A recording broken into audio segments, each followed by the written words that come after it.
This blog has been waiting to come out for a long time.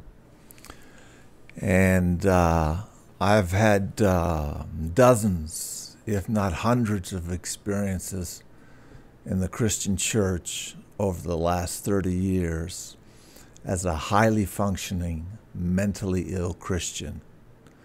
So these are the things that you never want to say to a highly functioning, mentally ill Christian. You don't want to mistake a mental illness, a biological illness, for a spiritual problem.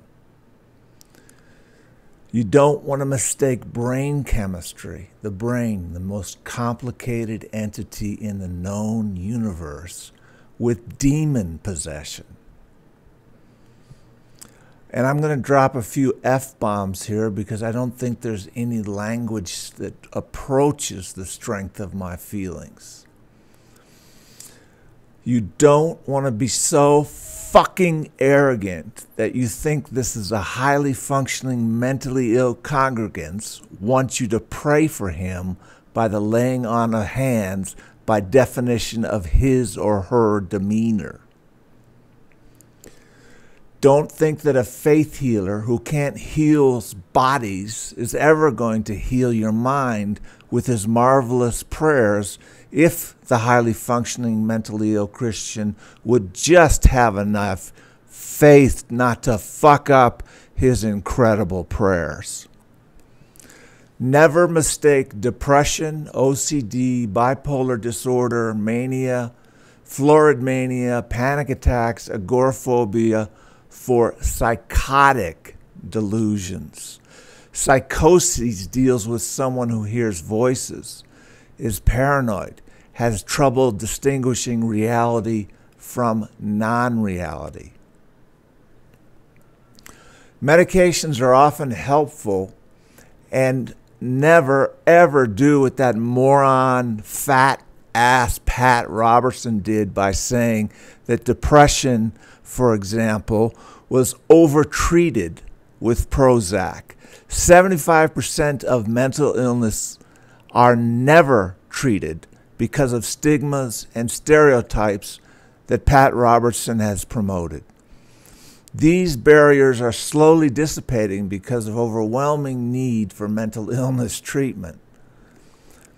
Highly functioning, mentally ill Christians should be very careful in choosing a church to attend. Perhaps not attending a church at all would be better for their faith.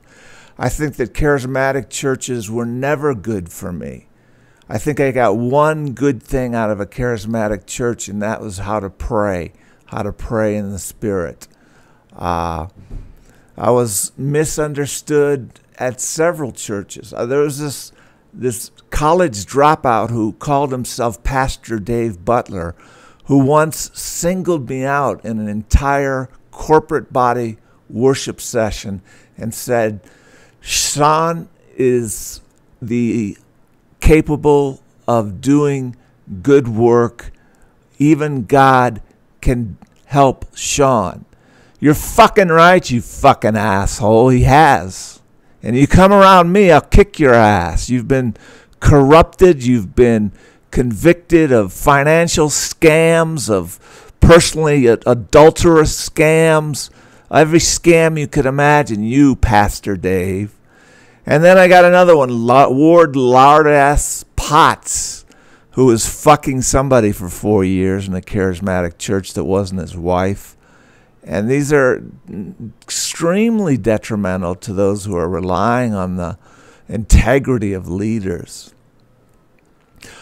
Highly functioning mental illness is genetically based, not spiritually based. The church needs to be at the forefront of education and treatment for brain chemistry disorders and not 25 years behind.